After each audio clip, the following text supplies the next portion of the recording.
Can you hear the wind howling outside? The bone-chilling cold of tonight. It's not just numbing, it smells of iron and blood.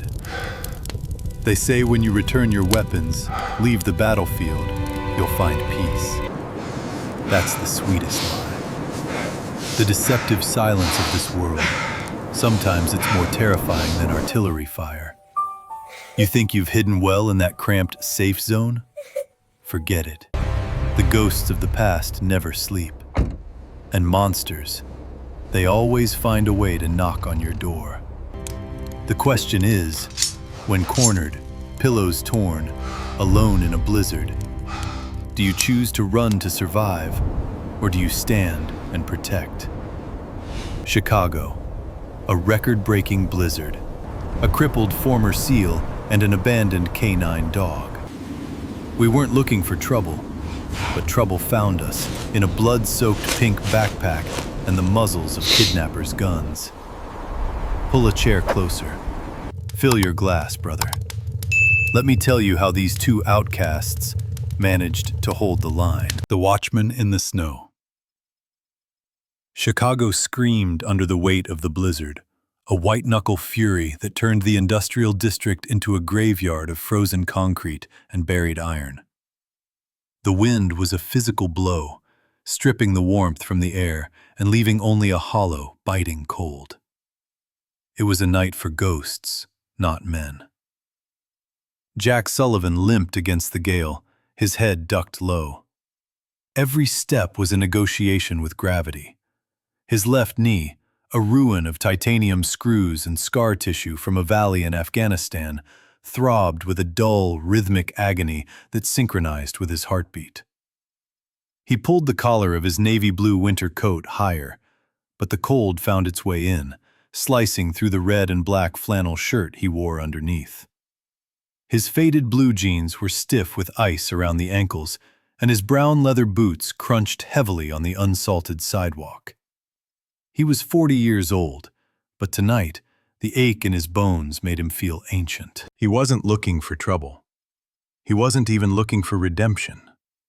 He was just looking for the neon sign of the liquor store on 5th Street, hoping a bottle of cheap whiskey could silence the phantom mortar fire that still rang in his ears when the silence got too loud. Jack turned into the narrow alleyway that cut behind the old textile factory, seeking a momentary reprieve from the wind. The alley was a throat of darkness, swallowed by the storm. That was when he saw him, a shadow amidst the white. A massive shape lay curled against the rusted metal of a dumpster, half buried in a snowdrift. Jack stopped, his hand instinctively moving toward a weapon he no longer carried. The shape shifted, a head lifted. It was a German shepherd. The dog was magnificent and terrifying in equal measure. His coat was a dark tapestry of black saddle markings over tan legs, matted with ice but thick. He wore no collar, no harness, no vest. To the untrained eye, he was a stray, a discard of the city. But Jack Sullivan was not an untrained eye. Jack saw the breadth of the chest. He saw the scars on the snout. He saw the stillness. A stray dog would be shivering, whining, or scavenging for trash. This animal was doing none of those things. He was holding a position. The dog's ears were erect, radar dishes swiveling to filter the wind's howl.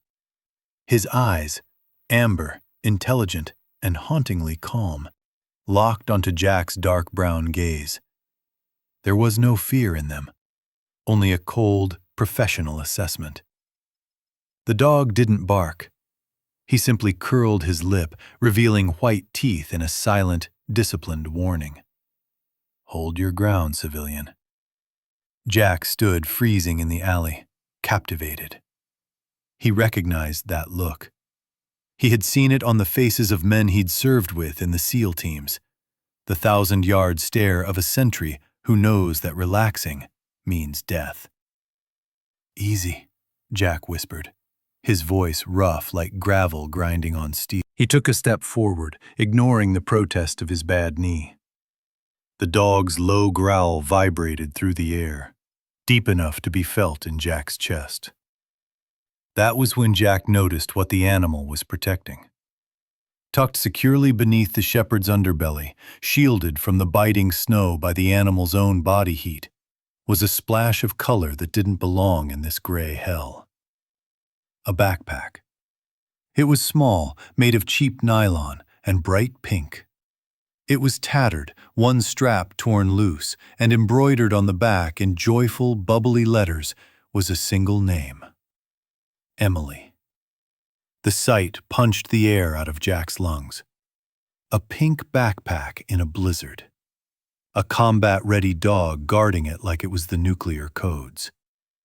Jack dropped to one knee in the slush, the cold soaking instantly through his jeans. He didn't treat the dog like a pet. He didn't make kissing noises or offer a hand to sniff. He looked the animal dead in the eye, projecting the authority he had buried years ago. "Report," Jack said firmly. The command was instinctive, a reflex from a life left behind. The effect was immediate. The German shepherd blinked. The tension in the animal's powerful shoulders dropped a fraction. He tilted his head, processing the tone, the posture, the undeniable aura of command. This stranger wasn't a threat. He was an officer. The dog exhaled a cloud of steam and nudged the pink bag forward with a wet nose, exposing the zipper. He looked at the bag, then back at Jack, his amber eyes burning with an urgency that transcended language. Jack reached out, his calloused fingers trembling slightly, not from the cold, but from a sudden, sinking dread. He unzipped the main compartment. There were no textbooks, no lunch money. Inside lay a glittery, heart-shaped hair clip stained with dark, dried blood and a crumpled sheet of notebook paper. Jack unfolded the note against the wind. The handwriting was jagged, hurried, written in thick marker. A ransom note. But it wasn't just a demand for money. It was a deadline. 48 hours. No police, or she freezes. Jack looked up. The blizzard howled around them, sounding suspiciously like the scream of a frightened child. The city was asleep, blind to the tragedy unfolding in this alley. But the dog wasn't. "You lost her," Jack murmured, realizing the depth of the dog's shame. The shepherd let out a soft, broken whine, the first sound of vulnerability he had made. He pressed his forehead against Jack's knee, a gesture of desperate plea. Jack looked at the blood on the clip, then at his own shaking hands. He had sworn he was done fighting. He was broken. He was finished. But as he looked into those amber eyes, he saw a reflection of his own soul.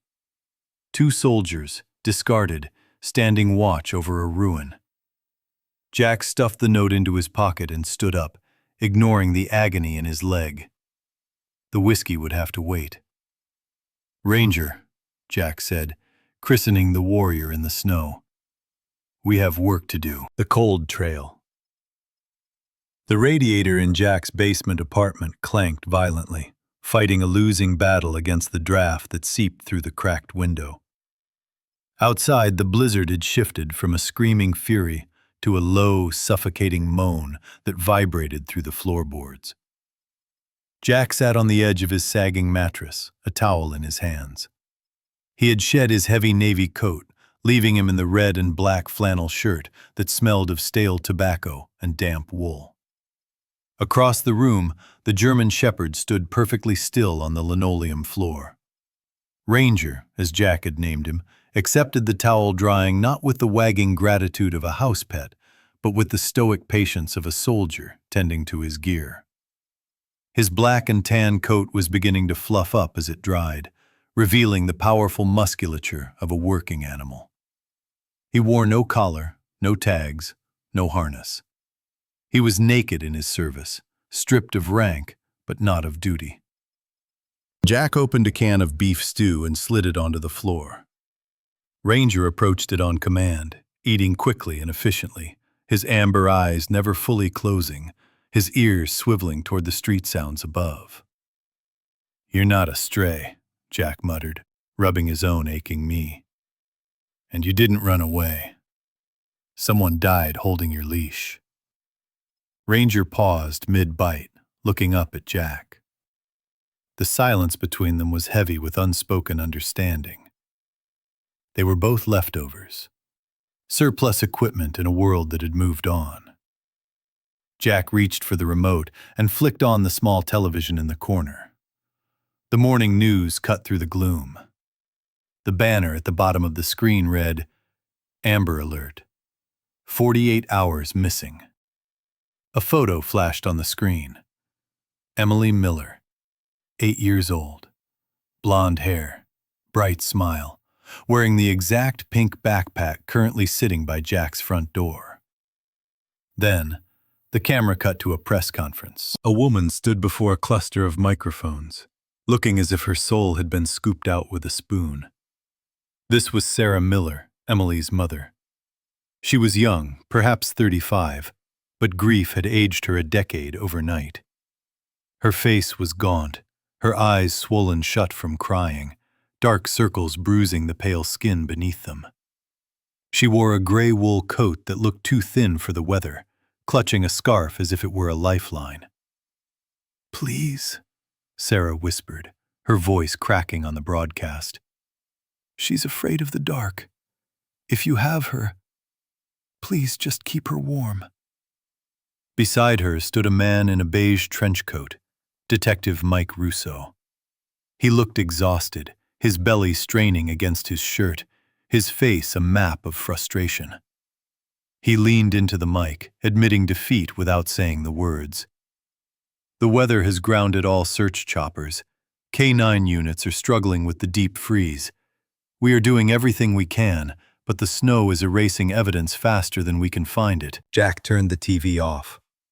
The room plunged back into gray silence. "Doing everything we can." Jack knew that lie. It meant they were waiting for the snow to melt so they could recover a body. He looked at Ranger. The dog had stopped eating. He was standing by the door, the pink backpack held gently in his jaws. His body was rigid, vibrating with a kinetic energy that filled the small room. He wasn't asking to go out to relieve himself. He was waiting for the order to move out. Jack looked at his own reflection in the darkened TV screen. A crippled man in a faded flannel shirt. A ghost. "They aren't coming for her, Ranger," Jack said, his voice dropping to a low rumble. "The storm is too loud. The city is too big." Ranger dropped the bag, let out a sharp bark, once, short, decisive, and then picked it up again. "Get up, soldier." Jack felt a spark in his chest, something he thought had been extinguished in the sandbox of Afghanistan. It wasn't hope, it was duty. He stood up. The pain in his left knee flared, a hot spike of agony, but he shoved it into the back of his mind. He pulled on the navy winter coat, zipping it to the chin. He sat down to lace his brown leather boots, pulling the strings tight until his circulation throbbed. He grabbed the only weapon he had left, a serrated tactical knife, and tucked it into his belt. "Let's hunt," Jack said. They returned to the alley. The snow had covered their footprints from the night before, turning the city into a blank slate. But Ranger didn't need footprints. Jack held the blood-stained hair clip to Ranger's nose. The dog inhaled deeply, his eyes closing for a fraction of a second as he cataloged the molecular signature of the girl's fear and blood. When Ranger opened his eyes, the amber irises seemed to burn. He didn't run. He didn't sprint. He lowered his head, nose hovering an inch above the ice, and began to move. He moved in a tactical zigzag pattern, quartering the wind, filtering the millions of scents of Chicago, garbage, exhaust, frozen metal, to find the one thin thread of life they needed. Jack followed. He didn't walk, he marched. His limp was pronounced, his gait uneven, but he matched the dog's pace. The wind whipped his face, stinging his eyes, but he didn't blink. They moved out of the residential district, crossing into the industrial wasteland near the lakefront. Ranger stopped suddenly at a chain-link fence near the old shipyards. He sat down, staring through the metal mesh into the darkness of a sprawling, abandoned complex. He looked back at Jack, then pointed his muzzle toward the shadows. The leftovers. Lake Michigan was a black void, exhaling a wind so sharp it felt like broken glass against the skin. The abandoned shipyard stood like a skeletal rib cage against the gray sky, rusted cranes looming over frozen docks where the shadows stretched long and deep. Jack Sullivan moved through the graveyard of industry, his breath coming in ragged white puffs. The cold here was different. It was wet and heavy, soaking through the layers of his navy blue winter coat and biting deep into the red and black flannel shirt beneath. His left knee had gone past pain into a dangerous numbness, a block of wood he was forced to drag through the drifts. Ranger moved ahead, a phantom in the snow. The German shepherd lowered his body profile, his belly fur brushing the ice. He didn't look back for commands. He knew the formation. When Ranger stopped abruptly behind a stack of rusted shipping containers, Jack froze. 50 yards ahead, near the entrance of a dilapidated warehouse, 2 black SUVs were idling. Exhaust plumed into the air. Men in dark clothing moved between the vehicles and the building. Hostiles confirmed. Jack's heart hammered against his ribs, once, twice, and then it skipped. It wasn't the enemy that dropped him. It was the cold and the sudden, crushing weight of memory. A sharp, constricting pain seized the center of his chest, radiating down his left arm. It felt like a boot pressing him into the dirt. The icy air of Chicago vanished, replaced instantly by the suffocating heat of the Korengal Valley. Jack gasped, his vision tunneling. The sound of the wind transformed into the high-pitched whine of ringing ears after an IED blast. He wasn't standing in the snow anymore. He was lying in the sand, bleeding out, watching the sky turn black. Not here, Jack's mind screamed, but his body disobeyed. His knees buckled. He collapsed into a snowbank, clutching his chest, the air trapped in his burning lungs. He curled into a fetal position, the universal posture of the dying. The panic attack, triggered by the physical stress and the bitter cold, washed over him like a tidal wave. He was drowning on dry land. He waited for the darkness to take him. He waited to die alone, just as he had always feared. Then, the heat returned. It wasn't the scorching heat of the desert, but a living, breathing warmth. Ranger had returned. The dog didn't bark. That would have alerted the men in the trucks. He didn't whine or pace frantically. He crawled on his belly through the snow, staying low until he reached the shivering, broken man. With a deliberate, practiced gentleness, the 80-pound animal laid his heavy body across Jack's chest. It was a grounding technique, a deep-pressure therapy used by service dogs for veterans with PTSD. Ranger pressed his weight down, forcing Jack to feel the present moment, anchoring him to the earth. Jack opened his eyes. The hallucinations of the desert faded, replaced by a pair of intense amber eyes inches from his own. Ranger stared at him with a profound, ancient calmness. There was no judgment in that gaze, only a silent, steady transmission of strength. "I am here," the eyes said. "We are not finished." Ranger licked the tears that had frozen on Jack's cheek, his rough tongue scraping against the gray-flecked beard. The sensation was grounding. The dog's heart beat against Jack's own, slow, strong, and rhythmic. It was a metronome of survival. Jack's breathing slowed. The crushing weight on his chest lifted, replaced by the comforting weight of the dog. The grip of the past loosened its claws. He wasn't in Afghanistan. He was in Chicago.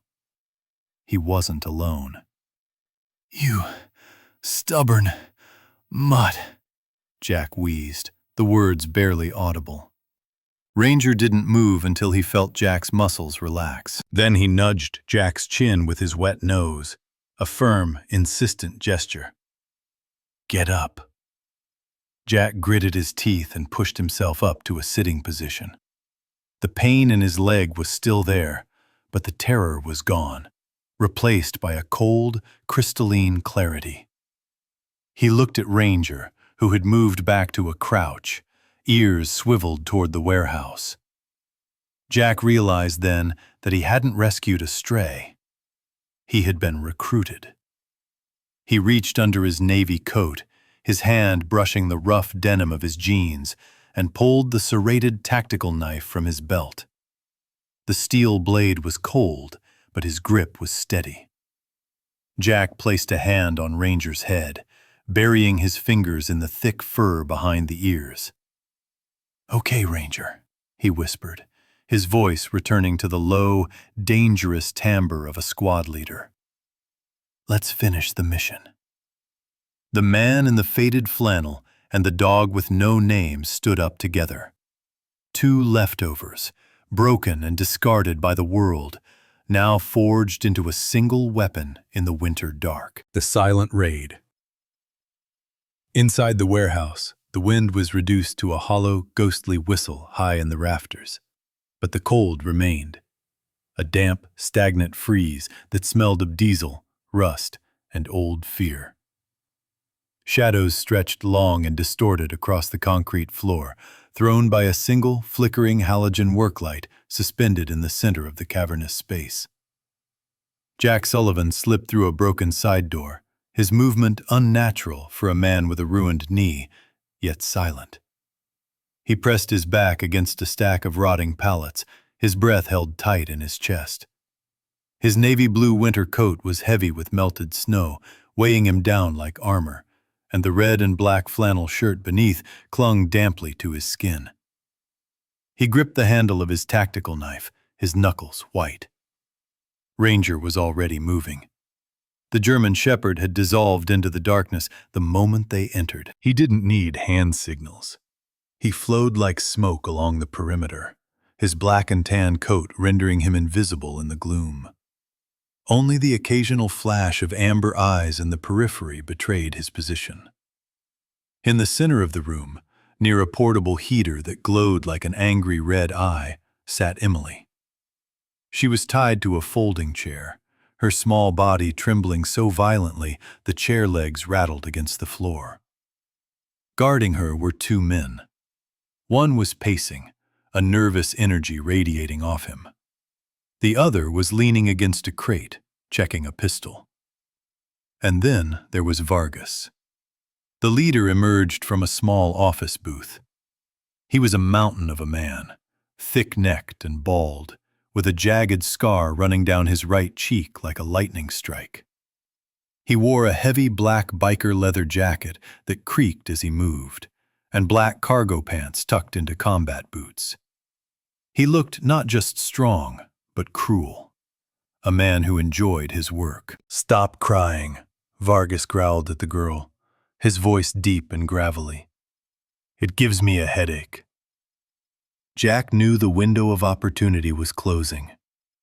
He caught Ranger's gaze across the room. The dog was crouched behind a forklift, muscles coiled, waiting. Jack raised two fingers, then slashed them horizontally.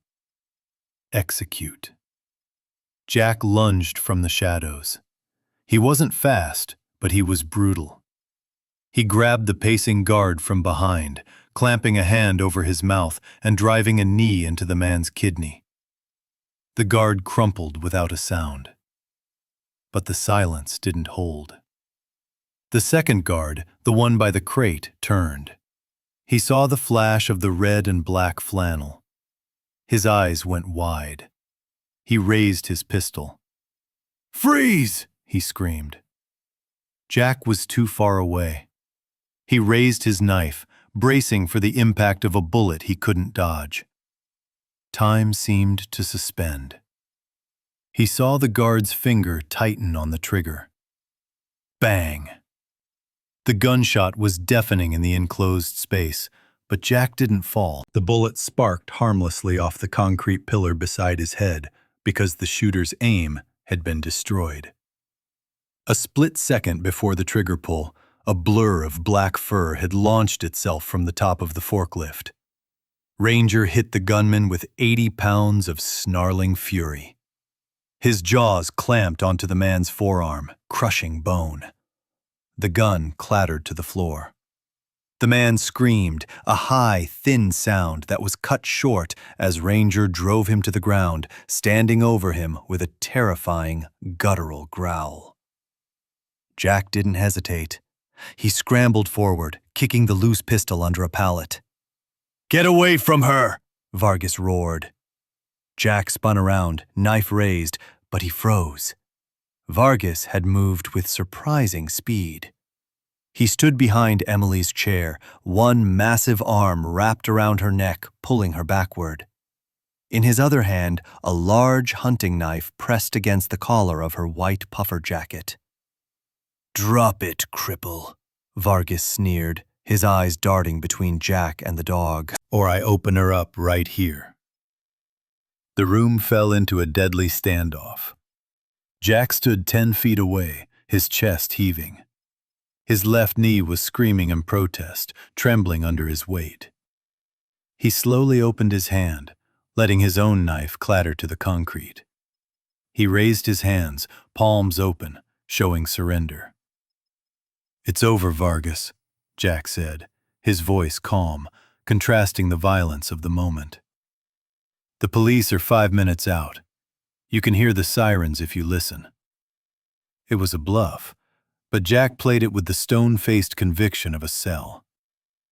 Vargas laughed, a wet, ugly sound. "You're lying. It's just you and this mutt." He tightened his grip on Emily. The girl whimpered, her eyes squeezed shut. Ranger had left the unconscious gunman.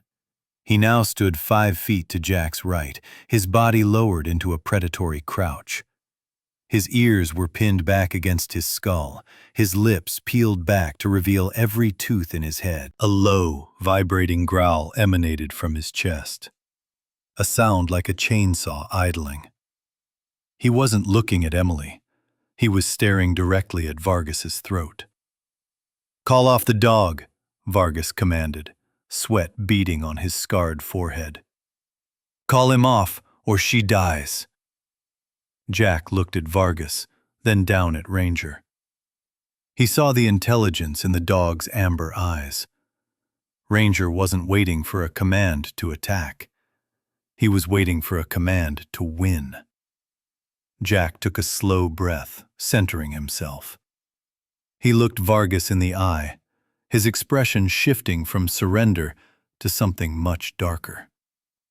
Ghost of Winter. The last command. The warehouse hung in a suspended state of terror, the air thick with dust and the metallic taste of adrenaline, illuminated only by the harsh, flickering glare of the halogen work light. Jack Sullivan stood motionless, his hands raised in surrender. His left knee trembled, the joint screaming under the strain of standing still. But his face was a mask of granite. He watched Vargas's knuckles turn white around the handle of the hunting knife pressed against Emily's throat. The distance between them was 15 feet, a lifetime for a crippled man, but a heartbeat for a creature of instinct. "You're a businessman, Vargas," Jack said, his voice low and steady, cutting through the silence. A dead hostage is a liability. It brings the kind of heat you can't bribe away. "Shut up!" Vargas spat, sweat dripping down his scarred cheek. He shifted his weight, backing slightly toward a rusted 55-gallon oil drum filled with scrap metal. "I'm walking out of here with her. Anyone follows, I cut her." Jack didn't look at Emily. He couldn't afford to. If he showed fear for her, Vargas would use it. Instead, Jack locked eyes with the criminal, while his peripheral vision tracked the German shepherd crouched in the shadows. Ranger was a statue made of potential energy. His amber eyes flicked from Vargas to Jack, waiting. He wasn't growling anymore. He was calculating. Jack knew he couldn't order a direct attack. If Ranger hit Vargas, the man's muscles would spasm, driving the knife into the girl's neck. They needed chaos. They needed a split second of confusion. Jack's eyes shifted. A microscopic movement. He looked sharply at the metal drum behind Vargas, then snapped his gaze back to Ranger. Distract. Ranger caught the signal. The connection between veteran and war dog sparked, a silent frequency forged in the fires of discipline. "Now!" Jack roared. The sound was explosive, shattering the tension. Ranger didn't launch at Vargas. He launched at the barrel. 80 pounds of muscle collided with the rusted metal. The drum toppled over with a deafening, thunderous crash, spilling scrap metal across the concrete floor. Vargas flinched. It was a primal reflex, an involuntary jerk of the head toward the noise. The knife pulled away from Emily's neck by an inch. That inch was all Jack needed. Ignoring the agony in his knee, Jack threw himself forward. He didn't run. He dove. He crashed into Vargas just as the man turned back, swinging the knife wildly. A line of fire seared across Jack's shoulder, slicing through the heavy navy coat and the red and black flannel shirt beneath, biting into skin. Jack didn't feel it. He slammed his body over Emily, shielding her, wrapping his arms around her small frame as they hit the concrete. "Ranger! Kill!" Jack shouted from the floor. Vargas scrambled to his feet, raising the knife to stab the man covering the girl. But the shadow had arrived. Ranger hit Vargas center mass. The impact was sickeningly loud. The shepherd's jaws clamped onto Vargas's knife arm, shaking it with violent, bone-breaking force. Vargas screamed, dropping the weapon. Ranger didn't let go. He drove the man into the ground, standing over him, teeth bared inches from the man's throat. A low, rumbling growl, promising immediate death if he moved a muscle. Seconds later, the warehouse doors burst open. "Police, get down!" Red and blue lights flooded the cavernous space, blinding and chaotic. Detective Mike Russo led the charge, gun drawn, but he lowered it almost immediately. The scene was secure. A dog was holding the suspect. A man was shielding the child. Medics rushed in. Sarah Miller pushed past the police line, her scream of "Emily!" piercing the air. Jack rolled away, groaning as he sat up. He checked his shoulder, a shallow cut, bleeding into the flannel, but not life-threatening. He watched as Sarah fell to her knees, clutching her daughter, sobbing with a relief so raw, it felt holy. The warehouse filled with noise, radios, shouting, weeping. Jack felt the familiar urge to disappear. He wasn't made for the gratitude. He was made for the cold. He stood up, limping heavily. He signaled to Russo, a silent nod that said, "She's safe," and turned toward the broken side door. He walked out into the snow, the adrenaline fading, leaving him hollow and aching.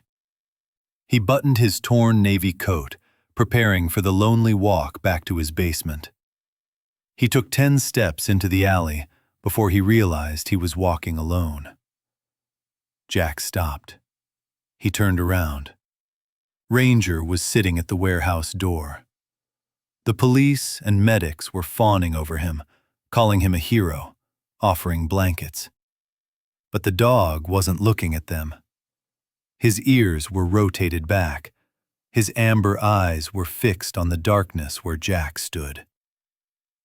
"Stay there, buddy," Jack called out, his voice cracking slightly. "You did good. You earned a warm bed." Ranger stood up. He ignored the detective's hand reaching for him. He trotted past the warm police cruisers, past the cheering crowd, and into the freezing wind. He walked up to Jack and sat down on the snow-covered boot of Jack's bad leg. He leaned his heavy body against Jack's shin, looking up with an expression of absolute, unshakable loyalty. "I don't want a warm bed," the eyes said. "I want my pack." Jack looked down at the dog who had no name until yesterday, the soldier who had saved his life twice in one night. He reached down, his hand burying deep into the thick fur of the dog's neck. "All right," Jack whispered, a tear finally escaping, freezing on his cheek. "Let's go home, Ranger." The man in the torn flannel and the dog with no leash turned together, fading into the white static of the Chicago winter, leaving the world behind, but finally, fully found. Sometimes, miracles don't arrive with a flash of lightning or a roar of thunder. Sometimes, they come quietly, trembling in a dark alley, in the shape of a loyal dog waiting for his commander. The meeting between Jack and Ranger in that blizzard was no accident. It was a divine appointment. Perhaps God looked down and saw the pain they both carried, knowing that the only way to heal a broken soul is to place it beside another. God never gives us battles we cannot survive, and He never leaves His soldiers to fight alone. In your own life, you may be walking through your own personal blizzard right now, facing worry, illness, or bone-deep loneliness. But let Jack's story be a reminder. Never give up. Salvation, love, and purpose could be waiting for you around the very next corner, exactly when you least expect it. If the story of these two warriors finding each other in the cold has warmed your heart, please share this video to spread faith and kindness. Leave a comment below.